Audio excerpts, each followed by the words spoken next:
دوست کی پڑھ کے دیکھو ہے اس کو بندوں سے پیار کتنا، مثال دے دے کے خیر و شر کی، مثال دے دے کے خیر و شر کی، وہ اپنی جانب بلا رہا ہے۔ ان الحمد لله نحمده ونستعينه ونستغفره ونؤمن به ونتوكل عليه ونعوذ بالله من شرور أنفسنا ومن سيئات أعمالنا، من يهده الله فلا مضل له ومن يضلله فلا هادي له، ونشهد أن لا إله إلا الله وحده لا شريك له، وأشهد أن محمدا عبده ورسوله. أما بعد، أعوذ بالله السميع العليم من الشيطان الرجيم. بسم الله الرحمن الرحيم. ظهر الفساد في البر والبحر بما كسبت أيدي الناس ليذيقهم بعض الذي عملوا لعلهم يرجعون. وقال النبي صلى الله عليه وسلم: يوشك الأمم أن تتداعى عليكم كما تتداعى الأكلة إلى قصعتها. تمام قسم کی تعریف و توصیف، کبریائی، بڑائی و برتری اس اللہ رب العالمین کے لیے ہیں جس نے ہم تمام کو پیدا کیا، اور درود و سلام نازل ہو تمام انبیاءوں پر، بالخصوص ہمارے اور آپ کے آخری نبی جناب محمد الرسول اللہ صلی اللہ علیہ وسلم پر۔ محترم سامعین کرام، میں نے خطبہ مسنونہ کے بعد آپ کے سامنے ایک آیت تلاوت کی ہے جس کے اندر اللہ رب العالمین نے ان حالات کا تذکرہ کیا ہے۔ نبی علیہ السلام کا مکی زندگی، نبی علیہ السلام کی اس زندگی کے اندر سب سے زیادہ سپر پاور ملک اگر کوئی تھا تو اس دور میں روس اور ایران تھا، روم اور ایران تھا، یہ دونوں سب سے زیادہ سپر پاور ملک تھی۔ لیکن اس ملک کے اندر اللہ رب العالمین نے اس وقت ایک جنگ کا ماحول پیدا کر دیا تھا۔ اسی لیے اللہ رب العالمین نے کہا: ظہر الفساد فی البر والبحر بما کسبت ایدی الناس لیذیقہم بعض الذی عملوا لعلہم یرجعون، کہ خشکی اور تری میں فسادات ظاہر ہو چکے ہیں، خشکی اور تری میں فسادات ظاہر ہو چکے ہیں۔ ان فسادات کو برپا کرنے کا مقصد یہ ہے، اور یہ فسادات کیوں برپا ہوئے بتایا گیا، ان لوگوں کے کرتوتوں کی وجہ سے فسادات برپا ہوئے ہیں۔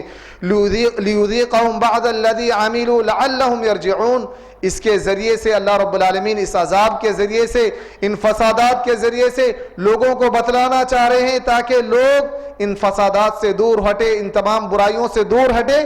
اللہ رب العالمین اس کے ذریعے سے تعلیم دینا چاہ رہے ہیں۔ اسی لیے روس اور ایران کا جو یہ حالات، روم اور ایران کا جو یہ حال ہوا، اس حال کے بارے میں، یہ انسان کے خون کی افزانی، ان تمام تر چیزوں کے بارے میں بتایا گیا کہ انسانوں کے گناہوں کے نتیجے کی وجہ سے یہ تمام چیزیں ہو رہی ہیں۔ محترم سامعین کرام، ذرا غور کریں، یاد کریں کہ نبی علیہ السلام کے بعد جب کبھی بھی مدرس کوئی درس دیا کرتے تھے، اور جب کبھی بھی مدرس کوئی استاد جب کبھی پڑھایا کرتے تھے تو وہ کہا کرتے تھے کہ یہ تمام تر پیشن گوئیاں ہیں، آگے جا کر دیکھنے کو ملے گا، آگے جا کر دیکھنے کو ملے گا۔ وہ تمام تر فتنے آج ہمارے سامنے موجود ہیں، جسے پیشن گوئی کہا کرتے تھے، آج وہ فتنے ہمارے سامنے موجود ہیں۔ گویا قتل و غارت گری کا جو ماحول ہے، انسانی خون کی جو افزانی ہے، شفاق و بربریت ہے، ان تمام تر چیزوں سے نبی صلی اللہ علیہ وسلم نے حدیث میں کہا تھا کہ قرب قیامت حرج عام ہو جائے گا۔ صحابہ کرام رضوان اللہ اجمعین نے نبی سے پوچھا: اللہ کے نبی بتائیے حرج کیا ہے؟ اللہ کے نبی صلی اللہ علیہ وسلم نے فرمایا کہ تم دیکھو گے کہ انسان کا قتل بالکل عام ہو جائے گا۔ آج کا جو ماحول ہے اسی طرح اگر ہم مختصر بات کرتے ہوئے چلے تو نبی صلی اللہ علیہ وسلم کی وہ حدیث ہمیں یاد آتی ہے۔ نبی صلی اللہ علیہ وسلم نے فرمایا: یوشک الامم ان تتداعى علیکم کما تتداعى الاکلۃ الی قصعتها۔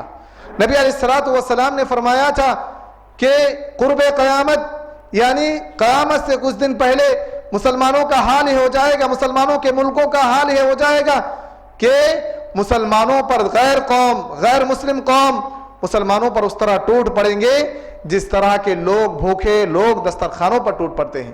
صحابہ کرام رضوان اللہ اجمعین میں سے کسی کہنے والوں نے کہا: اللہ کے نبی کیا اس دن ہم کم ہو جائیں گے؟ مسلمانوں کی تعداد کم ہوگی؟ اللہ کے نبی صلی اللہ علیہ وسلم نے فرمایا بل انتم کثیر ولکنکم غثاء کغثاء السیل۔ اللہ کے نبی صلی اللہ علیہ وسلم نے فرمایا تمہاری تعداد بہت زیادہ ہوگی، تم بہت زیادہ تعداد میں ہوگے، مسلمانوں کی تعداد کی شکوہ نہیں ہوگی، لیکن تمہارا حال ایسا ہوگا، تمہارا حال یہ ہوگا جس طرح سمندر کے اندر جو جھانک بنتا ہے، سمندر کے اوپر جو کف بنتا ہے، جس طرح اس کف کی کوئی حیثیت نہیں ہے، اس دور میں تمہارے اندر تمہاری کوئی حیثیت نہیں ہوگی، تمہاری کچھ حیثیت نہیں ہوگی۔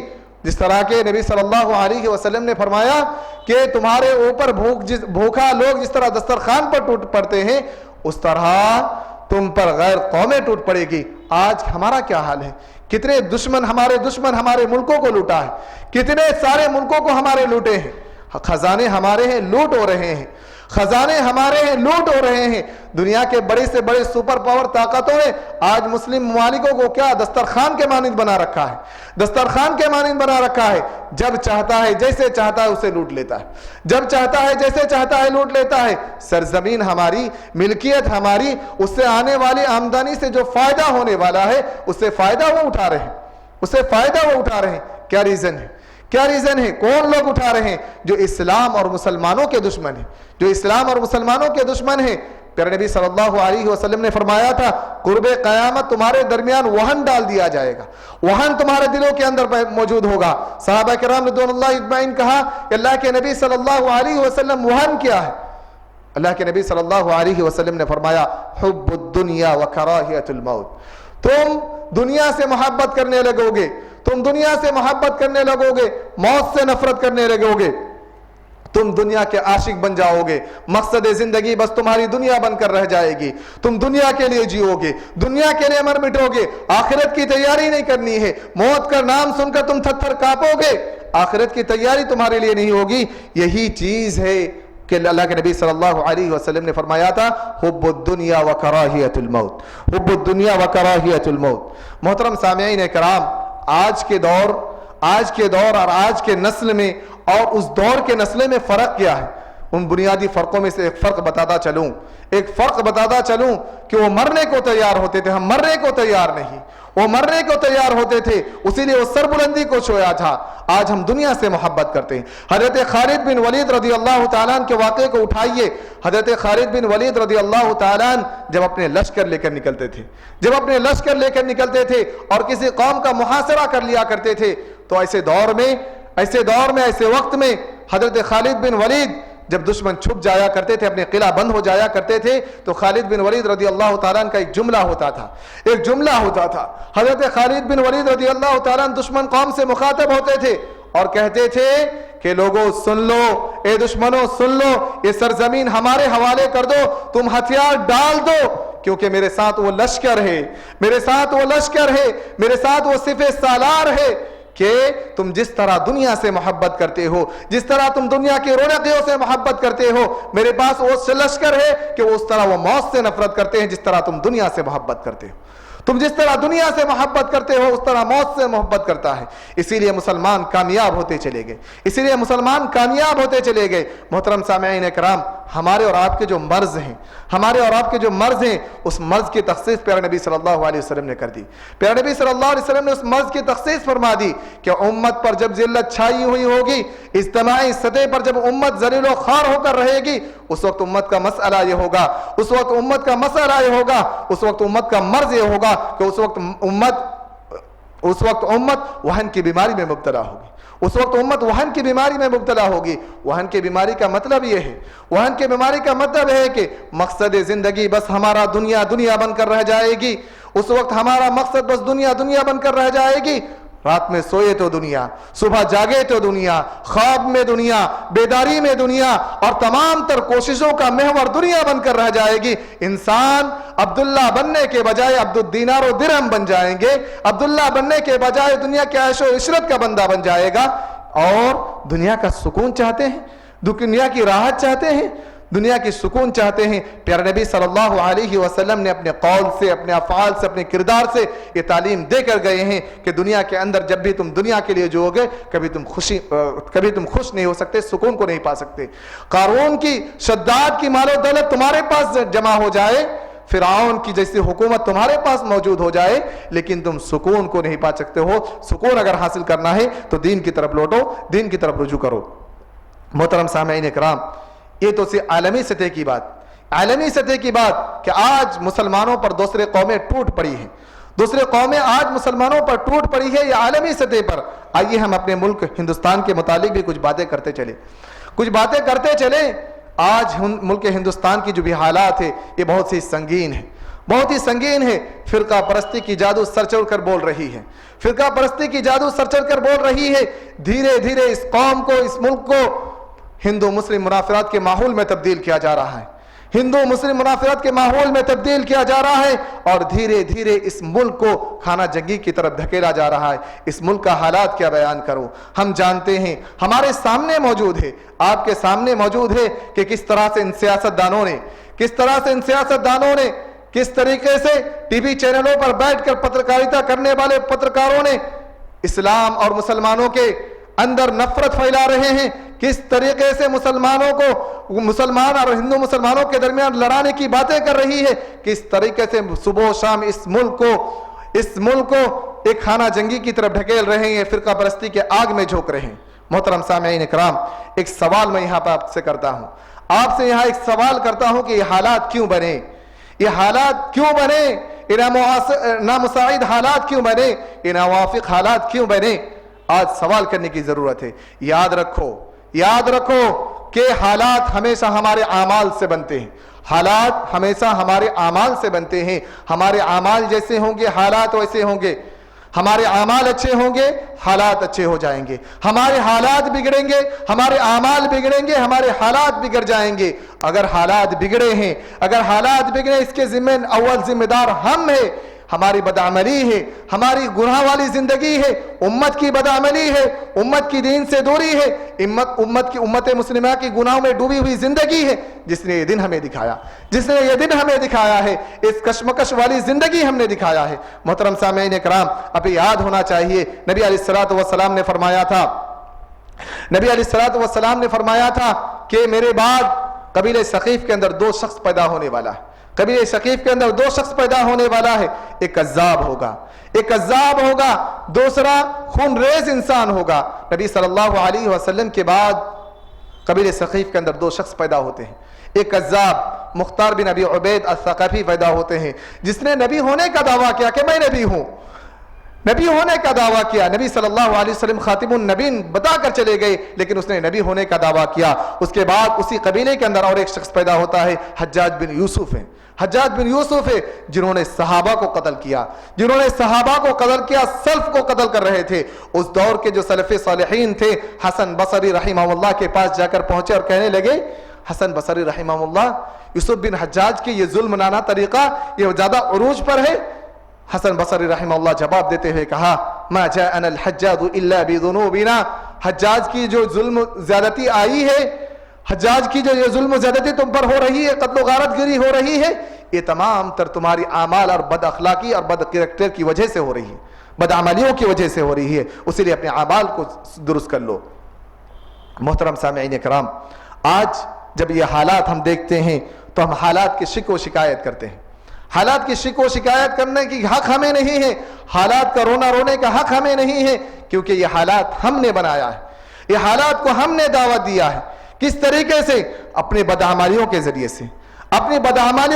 سے, اپنی معصیتوں کے ذریعے سے, اپنے گناہوں کے ذریعے سے, نمازوں سے غفلت کے ذریعے سے, حرام خوری کے ذریعے سے, سودی معاملات کے ذریعے سے, رشتوں کو توڑ کر قدم قدم پر رب العالمین کے رسول صلی اللہ علیہ وسلم کی نافرمانی کر ان حالات کو ہم نے دعوت دیا ہے. قرآن کا کہنا ہے, قرآن کہتا ہے, وَمَا أَصَابَكُم مِّن مُّصِيبَةٍ فَبِمَا كَسَبَتْ أَيْدِيكُمْ وَيَعْفُو عَن كَثِيرٍ, کہ حالات یا کوئی بھی مصیبت تم پر آتی ہے یہ تمہاری کرتوتوں کی وجہ سے ہے, لیکن غور کرو, وَيَعْفُو عَن كَثِيرٍ, تمام تر برائیوں پر اللہ رب العالمین تمہیں پکڑتا نہیں, تمام تر برائیوں پر اللہ رب العالمین پکڑتا نہیں بلکہ معاف کر دیتا ہے. بہتوں کو, زیادہ تر گناہوں کو اللہ معاف فرما دیتا ہے, اور کچھ گناہوں کو اگر پکڑ لیتا ہے تو حالات اس طرح بن جاتے ہیں. محترم سامعین کرام, تمام تر لوگ سن چکے ہیں غزوہ احد کا واقعہ کو. غزوہ احد تمام تر لوگ سنتے ہیں لیکن غور کرنے کی بات ہے. جو غور کرنے کا مدعا ہے اسے ہم غور نہیں کرتے. اگر ہم اللہ اور اس کے رسول کی مخالفت کرتے ہیں تو حالات کس طرح بدلتے ہیں اس واقعے سے ہمیں سیکھنا چاہیے. اس واقعے سے ہمیں سیکھنا چاہیے کہ نبی علیہ السلام نے جنگ سے پہلے 50 صحابہ جو تیر انداز تھے، ایسے 50 صحابہ کو پھر نبی صلی اللہ علیہ وسلم نے عبداللہ بن زبیر کی قیادت میں عبداللہ بن زبیر کو سردار بنا کر، اس قافلے کا مالک بنا کر جبل رومات کے اندر ٹھہرا دیتے ہیں اور انہیں کہتے ہیں کہ تم جبل رومات کے اندر اس وقت تک ٹھہرے رہنا جب تک کہ میرا پیغام نہ آ جائے، میرا بلاوا نہ آ جائے، وہیں پر ٹھہر کر رہنا. جب نبی علیہ السلام جنگ کیے اور جنگ کرنے کے بعد صحابہ کرام رضوان اللہ اجمعین جنگ کو جیت چکے تھے، جنگ جیت چکے تھے، مال غنیمت کو جمع کر رہے تھے، مال غنیمت کو جمع کر رہے تھے کہ وہ 50 صحابہ دیکھ رہے ہیں کہ ہمارے ساتھی صحابہ مال غنیمت جمع کر رہے ہیں. ان میں سے کچھ لوگوں کے دل میں آیا کہ جنگ تو ہم جیت چکے ہیں، چلو ہم چلتے ہیں اور جا کر ان کے ساتھ مال غنیمت جمع کرتے ہیں. عبداللہ بن زبیر نے کہا کہ اللہ کے نبی نے تم سے نہیں کہا تھا کہ میرے بلاوا جب تک نہ آ جائے، چاہے پرندے ہمارے اوپر سے ہمارے گوشت کھائے، جب تک میرا بلاوا نہ آئے تم نہیں آنا. لیکن عبداللہ بن زبیر کی بات نہیں سنی، ان کی نافرمانی کی. نبی علیہ السلام کی نافرمانی ہوئی، بشری تقاضا صحابہ کرام رضوان اللہ اجمعین پر غالب آیا. صحابہ کرام رضوان اللہ اجمعین مال غنیمت جمع کرنے لگے. وہ اس مقام کو چھوڑے، چند صحابہ کے علاوہ تمام کے تمام اس مقام کو چھوڑے اور مال غنیمت جمع کرنے لگے. دشمن نے فائدہ اٹھایا، اس موقع کا فائدہ اٹھایا اور جبل رومات سے دوبارہ مسلمانوں پر حملہ کر دیا. مسلمانوں پر دوبارہ حملہ کر دیا. حال کیا ہوا؟ جیتی ہوئی جنگ مسلمانوں نے ہارا، جیتی ہوئی جنگ مسلمانوں نے ہارا اور دیکھتے دیکھتے جنگ کے حالات بدل گیا. نبی علیہ السلام کے دندان مبارک شہید ہوئے، نبی علیہ السلام کے سر پر زخم آیا، نبی علیہ السلام نعوذ باللہ نبی علیہ السلام کے قتل کر دیے جانے کا افواہ پھیلا دیا گیا. صحابہ کرام رضوان اللہ اجمعین کشمکش کے حالات میں ایک دوسرے کو مار بیٹھے. یہ حالات پیدا ہو چکے تھے، یہ حالات پیدا ہو چکے تھے. کافروں نے جیت حاصل کی. اولو حبل کے نعرے ابو سفیان نے لگایا کہ حبل کی جے ہو، حبل کی جے ہو. جیتی ہوئی جنگ تھی. کیا وجہ ہے کہ صرف مسلمانوں نے رسول اللہ صلی اللہ علیہ وسلم کی نافرمانی کی تھی، اپنے سردار عبداللہ بن زبیر کی نافرمانی کی تھی. ان نافرمانی کا نتیجہ ہوا کہ جیتے ہوئے جنگ کو مسلمانوں نے ہار دیا، جیتی ہوئی جنگ مسلمانوں کے ہاتھ سے چلے گیا. یہ کس لیے؟ ہم سوچ سکتے ہیں، سمجھ سکتے ہیں کہ جب اللہ اور اس کے رسول کی نافرمانی ہوگی، اس کی مخالفت ہوگی تو ذلت و رسوائی اور شکست کے ساتھ اس سے تمام چیزیں ظاہر ہوگی. ذلت و رسوائی اور شکست کے ساتھ یہ مسئلہ ظاہر ہوگا. محترم سامعین کرام، کبھی بھی اگر ہم اپنی انفرادی زندگی میں یا قومی سطح پر کبھی بھی ہم ذلت و رسوائی کا اگر ہم سامنا کر رہے ہیں تو اس کے ذمہ دار ہم ہیں، یقیناً اس کے ذمہ دار ہم ہیں. اسی لیے اور یہ تمام تر ذمہ داری ہماری گناہ، ہماری بدعمل، ہماری بد کریکٹر کی وجہ سے، ہماری بد کریکٹر کی وجہ سے ہے. اسی لیے ہمیشہ ہمیں دین کی طرف رجوع کرنا چاہیے، دین کی طرف رجوع ہونا چاہیے. سچے دین کی طرف، رب العالمین کی طرف ہمیں رجوع کرنے کی ضرورت ہے. رب العالمین کی طرف ہمیں رجوع کرنے کی ضرورت ہے. خالص دین اسلام کی طرف ہمیں رجوع کرنے کی ضرورت ہے، جس کی بنیاد عقیدہ توحید ہو، جس کی بنیاد کتاب و سنت ہو، جس کی بنیاد شرک سے پاک ہو، جس کی بنیاد بدعات و خرافات سے پاک ہو. جب یہ تمام چیزیں ہمارے دین کے اندر ہماری امت کے اندر آ جائے گی، سربلندی ہمیں ملنے والا ہے، سربلندی ہمیں ملنے والا ہے. اللہ رب العالمین نے کہا کہ تم اللہ رب العالمین کی مدد کرو، تم اللہ رب العالمین کی مدد کرو، اللہ تمہاری مدد کرے گا. یا ایھا الذین آمنوا ان تنصروا اللہ ینصرکم ویثبت اقدامکم. تم اللہ کی مدد کرو، اللہ تمہاری مدد کرے گا. تو ہم اللہ رب العالمین کی کیسے مدد کر سکتے ہیں؟ ہم اللہ کی مدد کیسے کر سکتے ہیں؟ اللہ کی مدد اسی میں ہے کہ تم صحیح دین پر آ جاؤ. اللہ کی مدد اسی پہ ہے کہ قانون شریعہ کو تم مان لو، طریقہ رسول کو مان لو، طریقہ صحابہ کو مان لو، سلف کے طریقے پر زندگی گزارو. یہی اللہ رب العالمین کی مدد ہے جب تم دین پر آ جاؤ گے. اسی لیے اللہ رب العالمین نے کہا وَلَا تَهِنُوا وَلَا تَحْزَنُوا وَأَنْتُمُ الْأَعْلَوْنَ إِن كُنتُم مُؤْمِنِينَ. کہ تم ہی سربلند رہو گے، تم ہی غالب رہو گے، ملکیت تمہاری رہے گی، بشرطے کہ تم مومن تو بنو، مومن تو بنو، ایمان بنو، کامل ایمان اپنے اندر لے آؤ. حضرت عمر فاروق رضی اللہ تعالیٰ عنہ کے جملے ہم میں سے ہر شخص کو یاد ہونا چاہیے، ہر مسلمان کو یاد ہونا چاہیے، چاہے وہ بچہ ہو، بوڑھا ہو، جوان ہو، ہر ایک کو یاد ہونا چاہیے۔ عمر رضی اللہ تعالیٰ عنہ کہا کرتے تھے کننا اذل امہ، ہم ایک ذلیل قوم تھے، ہم ایک رسوا قوم تھے، نحن قوم عزنا اللہ بالاسلام، اللہ رب العالمین نے ہمیں اسلام کے ذریعے سے عزت بخشی ہے، اسلام کے ذریعے سے ہمیں عزت بخشی ہے۔ فما ہما ابتغینا العزت فی غیرہ اذلنا اللہ، جو شخص اس دین اسلام کے علاوہ، جو شخص دین اسلام کے علاوہ، اس دین کے علاوہ کہیں عزت تلاش کرنے کی کوشش کرے گا، وہ شخص گمراہ ہو کر رہے گا، وہ شخص گمراہ ہو کر رہے گا۔ اسی لیے اللہ رب العالمین نے اس دین کو کہا ان الدین عند اللہ الاسلام، کہ اللہ رب العالمین نے دین کو دین اسلام کی حیثیت سے پسند کیا ہے، دین کو دین اسلام سے رضامندی کا اظہار کیا ہے۔ وَمَن يَبْتَغِي غَيْرَ الْإِسْلَامِ دِينًا، دوسرے مقام پر اللہ نے کہا وَمَن يَبْتَغِي غَيْرَ الْإِسْلَامِ دِينًا فَلَن يُقْبَلَ مِنْهُ وَهُوَ فِي الْآخِرَةِ مِنَ الْخَاسِرِينَ، اور جو شخص اس دین کے علاوہ کوئی اور دین تلاش کرے گا، کوئی اور مذہب تلاش کرے گا، وہ شخص گمراہ ہو کر رہے گا اور خسارہ اٹھانے والا ہوگا، وہ شخص ناکام اور نامراد ہوگا۔ محترم سامعین کرام، پھر نبی صلی اللہ علیہ وسلم نے فرمایا تھا ان حالات سے ہم کیسے باہر ہو سکتے ہیں۔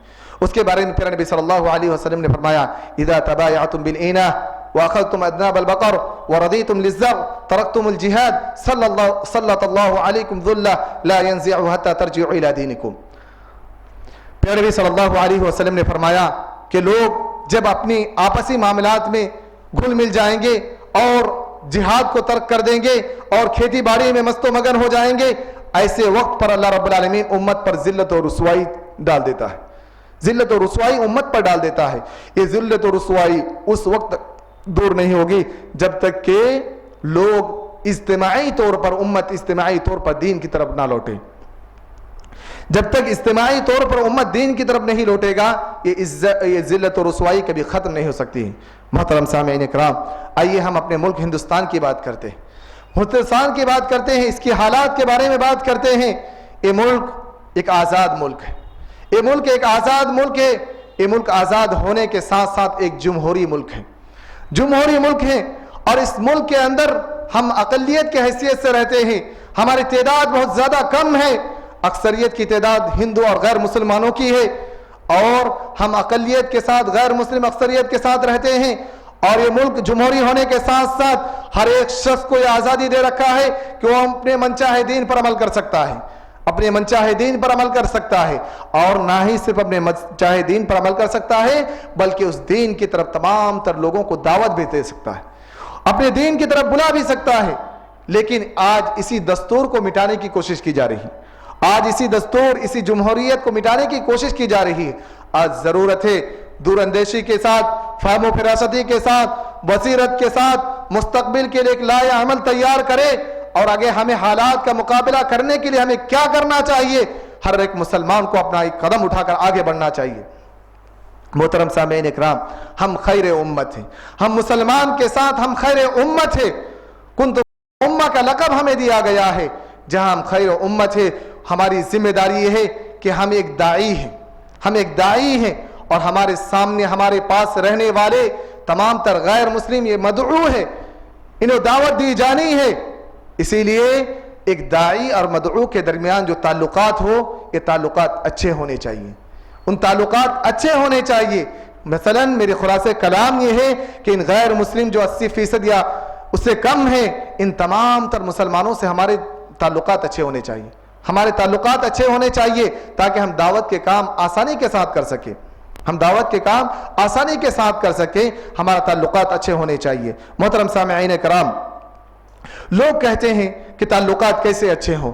نبی علیہ الصلوۃ والسلام، اللہ رب العالمین نے قرآن کریم کے اندر ان کے ساتھ اچھے تعلق قائم کرنے کے لیے اللہ رب العالمین نے ایک آیت نازل کیا ہے، اللہ رب العالمین نے آیت نازل کیا ہے، وہ بھی سورۃ المجادلہ کے اندر۔ سورۃ المجادلہ وہ سورت ہے جس کے اندر کافروں سے برات کرنے کا براتی کا اظہار کرنے کو کہا گیا، لیکن اسی کے اندر ایک آیت ہے لا ينهاكم الله عن الذين لم يقاتلوكم في الدين ولم يخرجوكم من دياركم ان تبروهم وتقسطوا اليهم ان الله يحب المقسطين، کہ جو لوگ تمہارے ساتھ اچھے رہتے ہیں، نفرت نہیں کرتے ہیں، تمہارے ساتھ اچھے رہتے ہیں، بدگمانی ان کے اندر نہیں آتی ہے، ایسے لوگوں کے ساتھ تمہارا بھی معاملہ اچھا ہونا چاہیے۔ تمہارا بھی معاملہ اچھا ہونا چاہیے. اسی لیے آج ان غیر مسلموں کے ساتھ ہمارا تعلق اچھا ہونا چاہیے. اور خود نبی علیہ الصلوۃ والسلام اور جو بھی نفرت پھیلانے والے ہیں، جو بھی نفرت پھیلانے والے ہیں، ان کی تعداد بہت ہی زیادہ کم ہے. ان کی تعداد بہت ہی کم ہے. ان کا مقابلہ ہم کیسے کریں گے؟ ان کا مقابلہ ہم کیسے کریں گے؟ محترم سامعین اکرام، دنیا کے اندر نفرت کو محبت کے اندر بدلنے کے لیے ایک ہی طریقہ ہے. دنیا کے نفرت کو ختم کرنے کا ایک ہی طریقہ ہے، اور وہ ہے محبت. وہ ہے محبت. نبی علیہ الصلوۃ والسلام کی زندگی کو اٹھائیے. مکی زندگی کے اندر نبی صلی اللہ علیہ وسلم قدم قدم پر نفرت کرنے والے موجود تھے. گلی گلی میں نبی صلی اللہ علیہ وسلم سے نفرت کرنے والے موجود تھے.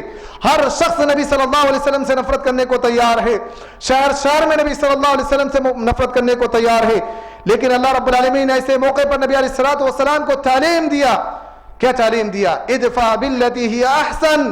یہ اللہ کے نبی صلی اللہ علیہ وسلم برائی کا بدلہ اچھائی سے دیجئے. برائی کا بدلہ اچھائی سے دیجئے. وہ شر کا بدلہ خیر سے دیجئے. وہ آپ سے دور بھاگتے ہیں، آپ ان کے قریب جائیے. وہ آپ سے نفرت کرتے ہیں، آپ ان سے محبت کیجئے. نبی صلی اللہ علیہ وسلم نے یہ تعلیم ہمیں دے کر گیا. نبی صلی اللہ علیہ وسلم یہ تعلیم دے کر گیا. وما يلقاها الا الذين صبروا وما يلقاها الا ذو حظ عظيم. کہ صبر کرنا اور برائی کا بدلہ اچھائی سے دینا، شر کا بدلہ خیر سے دینا، نفرت کا بدلہ محبت سے دینا، یہ آسان کام نہیں ہے. یہ آسان کام نہیں ہے، بلکہ اللہ رب العالمین بڑے دلیر انسان کو یہ موقع دیتا ہے. اسی لیے جب کبھی بھی ایسے حالات ہمارے سامنے آئے تو ہم محبت کے نفرت کا مقابلہ محبت سے کریں، شر کا مقابلہ خیر سے کریں. وہ اگر دور بھاگے ہم ان سے قریب جائیں. وہ اگر ہمیں دور بھاگے تو ہم ان سے قریب جائیں. محترم سامعین اکرام، اسی طرح وہ واقعہ بھی سناتا چلوں کہ نبی صلی اللہ علیہ وسلم غیر قوموں سے کس طرح محبت کرتے تھے، ان کے ساتھ کس طرح گھل مل کر رہا کرتے تھے.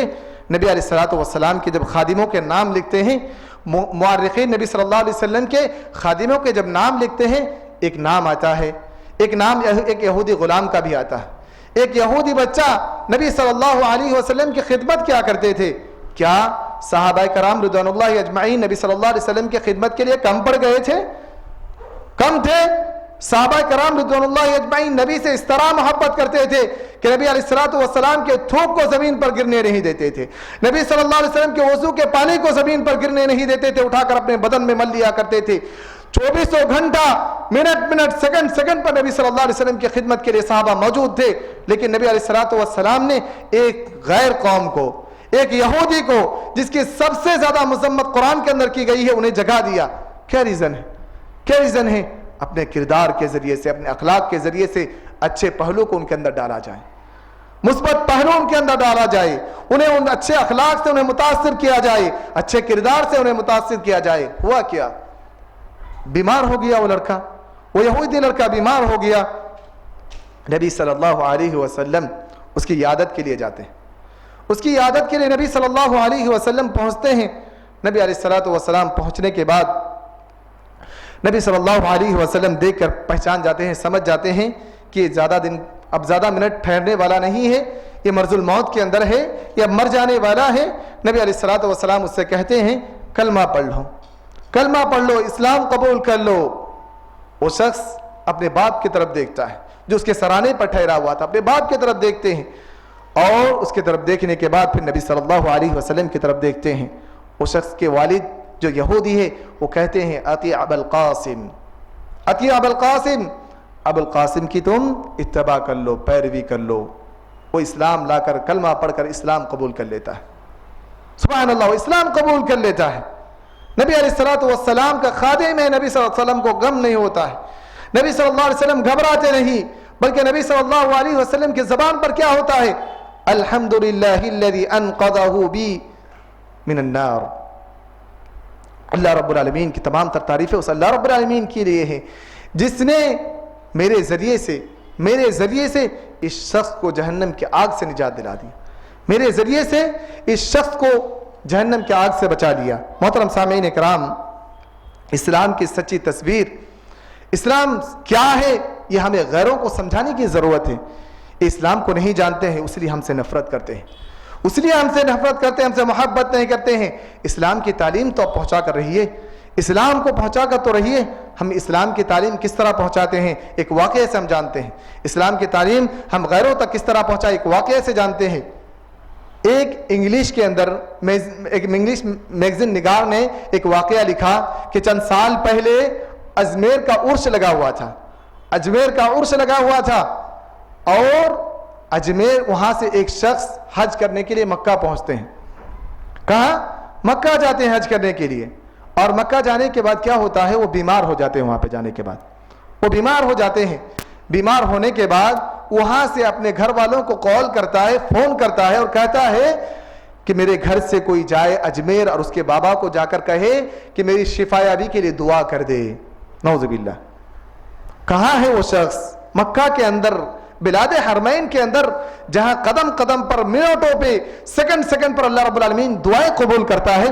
ویسے جگہوں سے وہ فون کر کر کہتا ہے کہ میرے گھر میں جا کر کہہ دو کہ میرے گھر کے کوئی شخص جائے اور اجمیر کے بابا سے دعا کرائے کہ میری بیماری سے میں شفا یاب ہو جاؤں, میری بیماری دور ہو جائے. محترم سامعین اکرام, سوچنے کی بات ہے. اسی لیے علامہ اقبال نے کہا تھا بتوں سے ہے تجھے امیدی, بتوں سے تجھ کو امیدی, خدا سے نہ امیدی. بتوں سے تجھ کو امیدی, خدا سے نہ امیدی. مجھے بتا تو صحیح اور کافر یہ کیا ہے, مجھے بتا تو صحیح اور کافر یہ کیا ہے, جو میں سر بسر سجدہ ہوا کبھی, جو میں سر بسر سجدہ ہوا کبھی, زمین سے آنے لگی صدا, تیرا دل تو ہے صنم آشنا, تجھے نماز میں ملے گا کیا. محترم سامعین اکرام, سچی تصویر, اسلام کی سچی تصویر لوگوں تک پہنچانا ہے. اور جب کبھی بھی دشمن ہم سے دشمنی کرے, دشمن لاکھ چاہے ہم سے دشمنی کر لے, نفرت کر لے, اسلامی اخلاق کے حامی بن جاؤ, اسلامی کردار کے حامی بن جاؤ, اسلامی اخلاق کے, اسلامی کردار کے تم حامی بن جاؤ. پھر دیکھو کہ کس طرح دشمن کی دشمنی کی کافور میں بدل جاتی ہے, محبتوں میں بدل جاتی ہے. تم دیکھ سکتے ہو. تم اخلاق کے بلند و بالا پایوں تک پہنچ جاؤ, اخلاق نبوت کو اپنا لو, کردار نبوت کو اپناؤ, اسوہ محمدی کو اپنا لو, اخلاق محمدی کو اپنا لو.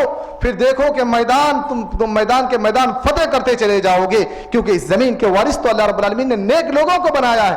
ان الارض یرثها عبادی الصالحون, کہ زمین کے وارث تو ہم نیک لوگوں کو بنانے والے ہیں. نیک تو بنو, اخلاق تو اپناؤ.